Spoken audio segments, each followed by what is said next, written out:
E la politica discute anche sulla zona franca del porto di Capodistria. Secondo la Presidente dell'autorità, Marina Monassi, un dato che mette a rischio lo sviluppo dei traffici al di qua del confine. In Parlamento il deputato del PD, Ettore Rosato, ha chiesto un approfondimento, ma a Capodistria in realtà la zona franca in porto esiste già da anni. Walter Scherk. Il sindaco di Capodistria, Boris Popovic, e il nuovo ministro sloveno dell'economia Stanko Stepišnik nei giorni scorsi hanno siglato un accordo di intenti per creare nel comune istriano una zona economica, termine con cui il legislatore sloveno definisce le zone franche doganali e fiscali.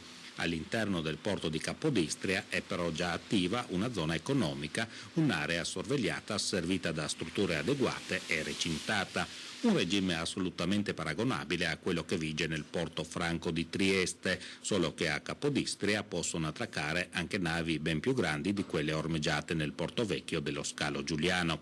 La zona economica nel porto di Capodistria è stata creata prima dell'entrata della Slovenia nell'Unione Europea e consente agli operatori, come nel porto franco di Trieste, di pagare tasse e dazi all'incasso della fattura, quindi le imposte non pesano sul periodo di magazzino.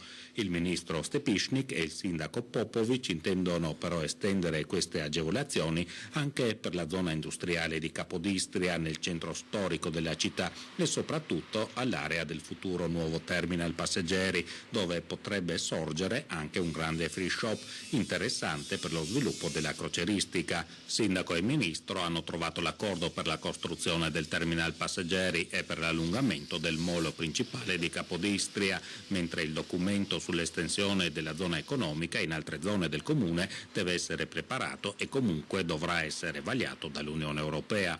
Luca Koper nel frattempo ha annunciato l'apertura di una nuova linea di traghetti Ro-Ro con il porto georgiano di Poti sul Mar Nero.